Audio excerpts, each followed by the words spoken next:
The Deep Talk with Mr. Henry. Hi, welcome to the platform where we bring you up close. Eri abantu bosinga okwegomba abantu bolaba ku TV, abantu bolaba ku kitimba. Kati waliwo kana akayimba kaliko one of my favorite songs right now. Oh na na na. Adda ya kayimba ako. How do you feel having that song? Man, it's a crazy feeling, man. It's a I can't explain it. Oh na na na na. First give me a cappella even before I introduce you.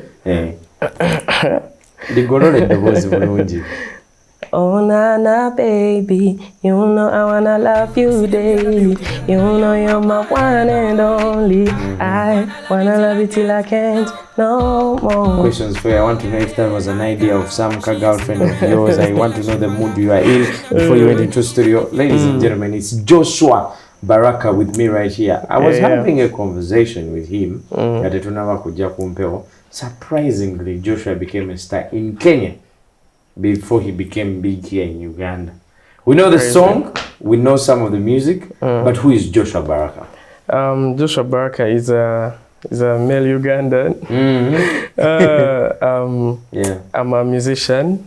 I write songs, I produce, I play instruments. I'm just a musician. I'm a normal guy. Nengo ukulide wa? Nze mbadde wane mbeera Kawempe we nkulidde. Gwasoso okuva Kawempe ng'oyimba oluzungu. Bangi gye bali tobamanyi naye gye bali. Mudra ayimba Luganda oba kati Mudra yayimba kisimanyi. The other day I saw Camilio naye ng'agamba ava Kawempe Palaso abaana b'e Kawempe. Kati gwe Kawempe oluzungu olwagaza ki? Anti nalabanga abooluganda bangi ngati. Noganda kanyenye wempitira. So the entire, journey of your life has started from Kawempe. Yeah, that's where I've been there since I was like in P1. Kawempe side. Kazo. Which border stage is around there? Kazo kumukala wembera. Let's katugere kati ku Joshua mwenyini. Usomera wa, ukulira wa. Nkola bukozi music chenkola ndi producer nyimba performinga chenkola then okusoma nachita nasoka nenda banga. No, I'm not lying. I was charity chinkolera because I would have wanted to the things I was studying nga sibyagala okitegeera nengezaako bikola ne binema nembireka bulesi nengamba kankole ekyensobola which was music. Biki ebyo byali osoma nga toyagala? Nah, I did PCB at A level. I was going to be a doctor. Naye during my A level, that's when I started production. A level kati omusomera wa? Mengo, yes. Kati awo wentandikira ate production. Wentandikira okuba gigi zenanga nga sisoma nga nsoma lumu na lumu. Ate PCB tebamuzannyirako oyo. Kati era ekyaddirira kyalina okuba kyekyokugwa kyalina okubeera. It was destined. So ogwira mu senior 5 senior 6? Byonna nagwa. Yonna. Saasosola class. Zonna wagwa. Let me back up a little bit. Kati nga tunakola combination ya PCB. Bazadde bo be bagikukaka oba? Actually nze yajerondera. Bangamba ate nkola ebirala. But since I was young, my parents were telling me, man, they were calling me doctor. Musawo, yes. Katinga. Then I did my O-level very, very well. I got distinctions in most of the things. O-level y'omukolera? O-level namukolera ku Makerere College School. Make kazungu ako gye kava? Keeko. Emmenga akazungu tekaliyo kandi naye Makos gye kali. Nasoma n'abagagga. So kati ogwa PCB oteekawo enkoona ku ttaka. Kati ngamba nkole ki? I first did nursing.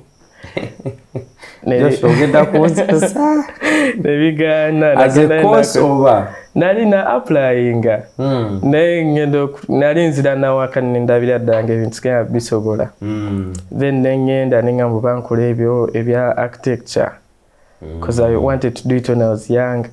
Nengenda kawo ku Polytechnic nensoma emyezi 2 nga tekigwa naye batutandikiza bubi batutandikiza bagamba build a wall nga tekiggwa nengana nfaaki because during that time I did, because I was playing piano around, but one time because me I didn't really sing nali simba nnyo like okay I could sing but it wasn't something I was doing because I'm kind of a shy person. So this one time I have a friend who knew I could sing. Kati yalina mkwano gwe ng'alina embaga ng'ayagala musurprisinga. Kati oga yakuba embaga mita Herbert Sensamba teyaliwo. I've talked to Herbert a couple of times. So Herbert was not available. Then ne bampita nankubira nangamba are you available? Nemugamba me I don't really sing, I know a few covers but I can come because I needed money. Yes. Then ne bambuza oyagala sente meka. Nembaga, you can give me any money because at that time, I'm not even thinking of why this is a business. Which year are we talking about? This is 2020. Jesus. 2020. This is yesterday. Yeah. Then nengenda nentuuka ku mbaga ne bambuuza agayimba ennyimba mmeka. Nengamba abalaba stars. Nembaga ngenda yimba ennyimba 3. Nenyimba ennyimba zange 3. Ne bampa emitwalo 8 nali sikirabangako. Nengamba ani adda ku ssomero. Kawani. Joshua Baraka, guys. Kati ya life wekyukira. Kati nentandikawo nenzira mbyembaga gigs bichi. Yeah. The reason why you're here, the reason why we're even having this deep talk is because I was watching an interview. Chaga ine bigambo byagamba radio. Nagamba nti when radio first approached him, yali ayimba nnyo oluzungu. Naye namugamba atuningemu ku Nobu katino. Ayimba Luganda. I've talked to very many artists in this industry. Okutegula. Ndoza kyetukozesa wano. Oba olina oyimba mu Kaganda. I've seen you perform on different platforms. I think the first time I saw you, yali Blankets and Wine. I saw you waliwo gig ya. It's I think it was Jameson if I'm not mistaken. Yeah, Jameson and Friends. Nayenga oyina nishiyo ey'abantu abakutegeera oyimbira. Obamba iteba wanabbi. Nedda. Kati olabanga gwe tubadde mu motoka today you are listening to Taras Riley and all those guys. Bayimba lulimi, bayimba luzungu. Kati omwana we Kawempe. Ojira otya mu niche n'okwata basire queen bonna ab'omu Kampala. Nga gwe wekka bayina and then the songs become so powerful that they are now crossing over to everywhere. The other day nali kuwashing benga kana abese bakubanana. What's the trick, man? I feel like for me personally I don't know, but I love to attribute it to God and my team. I have a very good team that allows me to do the kind of music I want to do and express myself as an artist. Like bande ko kuyimba chenjagala chensobola nga sekase ate nechikola.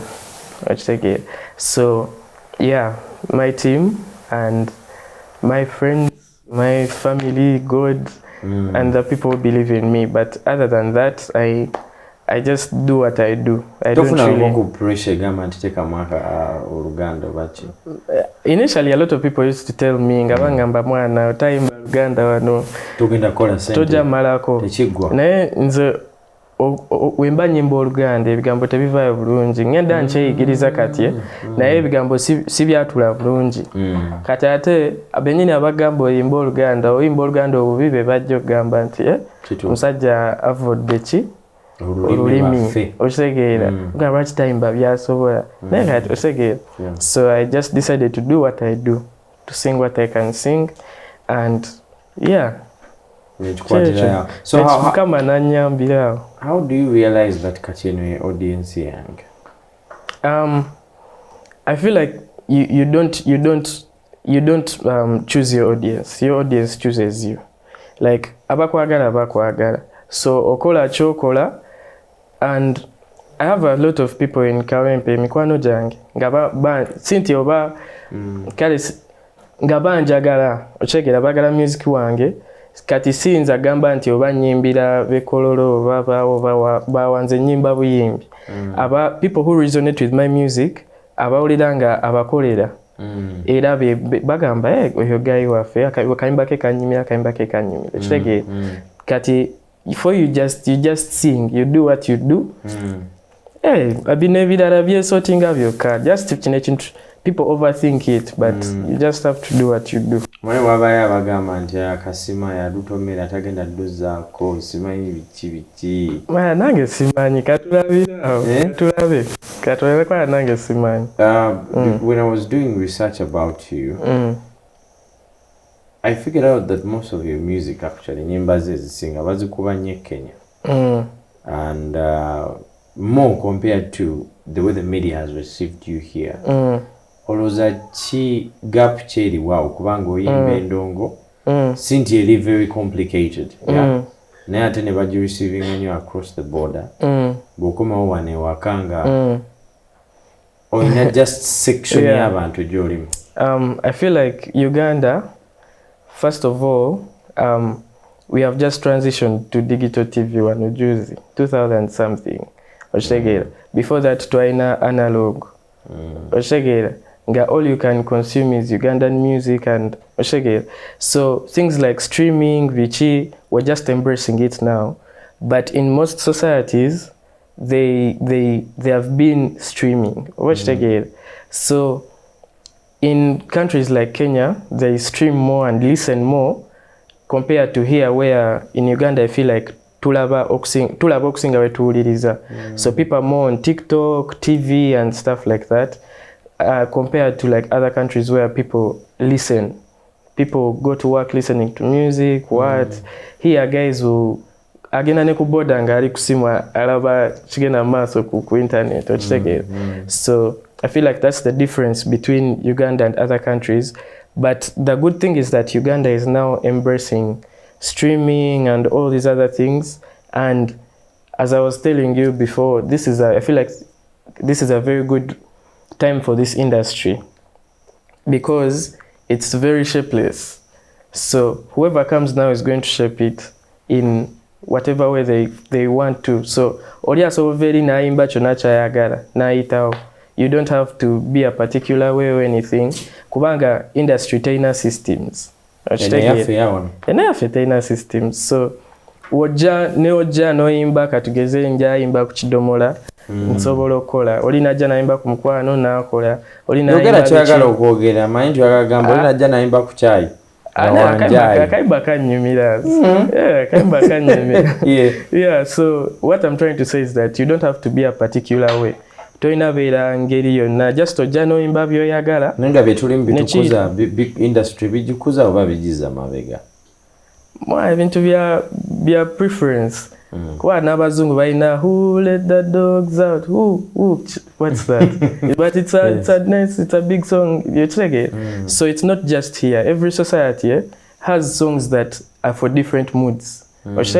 Kati balo gwayagala okakuba in a time where you are supposed to play maybe Kenneth Mugabe already nga mukakanye obuzibu bakugwe.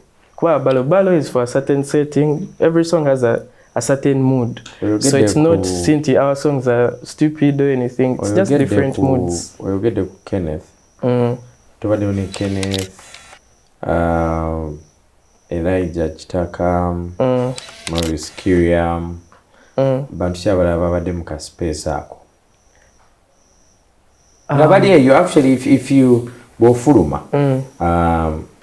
and you randomly ask omuntu gwosoose okusanga lese gayi wa boda oba wa garage n'omubuuza abantu abamu abo abantu tebabamanyi balinga abayimbi abakona. Am I correct or wrong? In your opinion? In my opinion, me I like the music. I still listen to it up to now. So yeah, but walabe ekintu ekiringa buli omu gwe tomanyi buli muyimbi naawe. Oyinza obeera nga munene in a particular place, kati nyinza okubuuza omuyimbi w'ejjinja nga tomumanyi naye nga akuba ejjinja. Okitegeera? So oli ayinza oba ng'ayimba ng'amanyikiddwawo okusinga ewalala. Okitegeera? kati ng'oli maybe amanyi akayimba ke kamu ng'era omugamba ono omuyimbi omumanyi tamumanyi naye nga omuyimbira akayimba akamanya okitegeera kati oyinza ogenda n'obuzowa boda Morris Kiria omumanyi okay Morris Kiria oyinza omubuuza era sebo oyinza ogenda nga tamumanyi era nga kale oyinza omubuuza Kenneth Mugabe omubuuza alien skin olabe ati uliza tengambe oyinza omubuuza Kenneth Mugabe omumanyi nagamba simumanyi naye n'omugamba naki n'omugamba akayimba akamanyi nagamba akamanyi okitegeera the reason why even that question even popped up oyina album gye wasooka okuta enyimba wajjira mu category eyo if I'm not mistaken is that something you are conscious about wali totiddeemu nti man nyinza oyimba endongo yange abaye ne batantegeera nensigala mu kasaako kange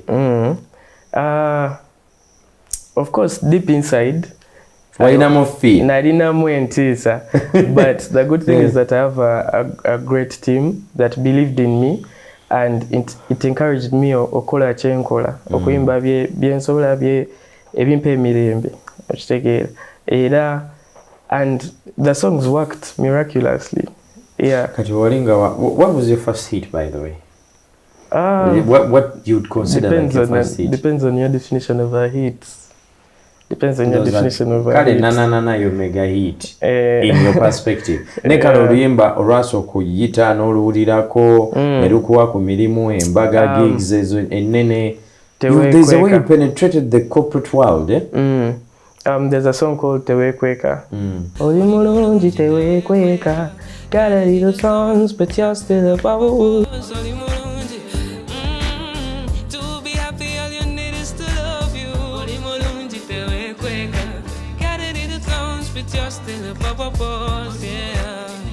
akakayimba kakolere byamanya Joshua simaye winayo akawala sirina emboozi kuvuzeemu speed tugenda kujja ogitunyonyoleko bulungi but you know back to the type of music that you're doing and what the audience in Uganda accepts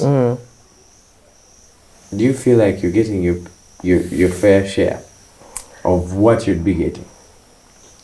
Yeah, I feel like me have been in this industry for a very short period of time. Yes. And guys, it takes a lot of time to reach a certain point. For me, I feel like the problem we have here is that we gauge new artists, artists who are established. But it takes time to build your audience. Kwa anokutuka ano mvudde ku bantu 10 nenzira ku 10 maybe kati ndi ku 10 naye that's not the toso agamba nti kati ono atuuse obachi kwa nkyalina a long way to go so just building my audience and if these are the people I have now then that's okay because I know with the more music I put out more people will come onto the groove and batubajja kweyongera mpola. You have one of the biggest songs right now owulirako pressure akokuluzaako ko kaba kalina obeerawo naye sitidde nnyo because I have a lot of music in studio that I've been working on because I also produce so so it doesn't I have a lot of music emabega so katulabe. Have you produced for any other artists as well? Have you written for some other people? Not really, but I've produced for a few people, but the projects are not yet out. So I don't know if I'm at liberty to say. It's okay. It's the deep talk. It's as deep as it can get. I've produced for a few people. I've produced for Rickman. Kugenda tuzina mpulira kankomao ampayo abala babiri oba omukale chimala Rickman when we listen to Nanana and the songs you've been doing mpuliranga wakyusamu style this is a little bit of groovy. The album you first released yali very very laid back ngagwe lwaki ova eri gye wali mu space gye walimu ate kati nodda n'obuuka nodda eno because Nanana ate mpulira olumbyemu oba ba unknown Baliam voice. I don't know. In my own way. Correct me if I'm wrong. Yeah. I wanted to start this year with a bang, like, cause I had just produced Nadina Kafulumia Watershed, my EP before, which is more soul. So I wanted to start with a surprise because I'm inspired by very many different people, and some of them are also reggae and raga artists like Chronix and Bob Marley. So I wanted to show that side of me because it's a side people hadn't really seen. So I wanted to show that side of me. That's why I started with this song this year to just grab people, by surprise. That's a song that you actually produced this year. I made it in like November. We watch the space. Most of the artists when you get an abonga bakaingira industry, they say there are a lot of challenges in this industry. Especially from the artists. Have you experienced that? I tell you, get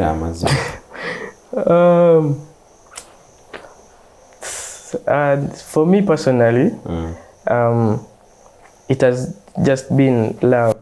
And then also, it's not really omani binebintu nabo byakutegeera muntu. You can't come to katika tugeze mbadde mpya sina kayimba maybe akamovinga. Me coming to like, let's say okay, like someone who's established. Yes. I want a song or what. It's difficult. You have to understand that you have to also first reach a certain level. Now. But best they can do is give you advice, which they have done. I have a song with APAS that we did a long time ago. I even put it out. So people like that have been supportive. Others have not been able to work with me, but they've given me advice. So me, I've not really got a lot of challenges. I've just got no more challenges like a normal musician. I've been to be a saint everywhere with you. They say this industry takes a fortune to have a song come through. But I've seen some songs in the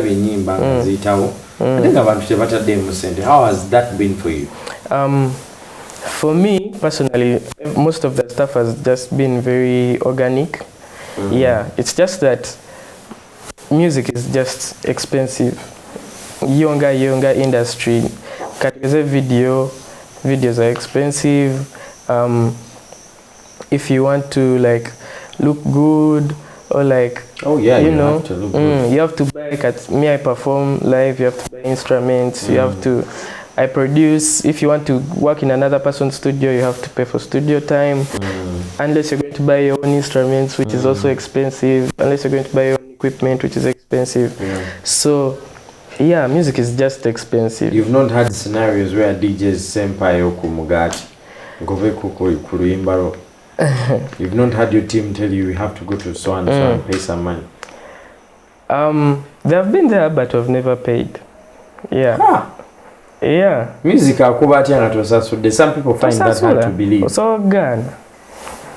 Because for me, I feel like by the time someone plays your music, they have to like it. So if I pay you to play my music, like unless you like it, ngankusima. Chiba chidara. Abasajja balina budget enene Joshua. Industry yingi abasajja balina budgets, big budgets. Have you ever had like a mediocre song playing, but and you're like, why are people playing this song? What is with this song? Maybe Auntie Bobo. Now music is a business. How do you expect to get from the industry in terms of the quality and audio and video? I buy video But you don't pay the media to play the music. No, why? Because those are some of the reasons why, like me personally, this is what I think. This is just my opinion. Preach. I feel like if someone like loves your music, they'll play it. Chiberi go basima ovaneda, which they get. So, but paying you to influence your opinion on my song, I don't know. For me personally, it just doesn't sit right with me to do it. Yes. But I have no problem with other people doing it. Yeah. It's not every day that an artist just breaks through in this industry. I have Joshua Baraka with one of the biggest songs right now, and he's telling us about his story. How he comes, how he starts to sing. And now we're going to go deep down into his personal life. Yeah, like when he first released his first song, Girlfriend Gwaina ya Muchawa, Achali na ye, how the parents received the music. It's the deep talk. Thank you so much for watching. Stick around to Val.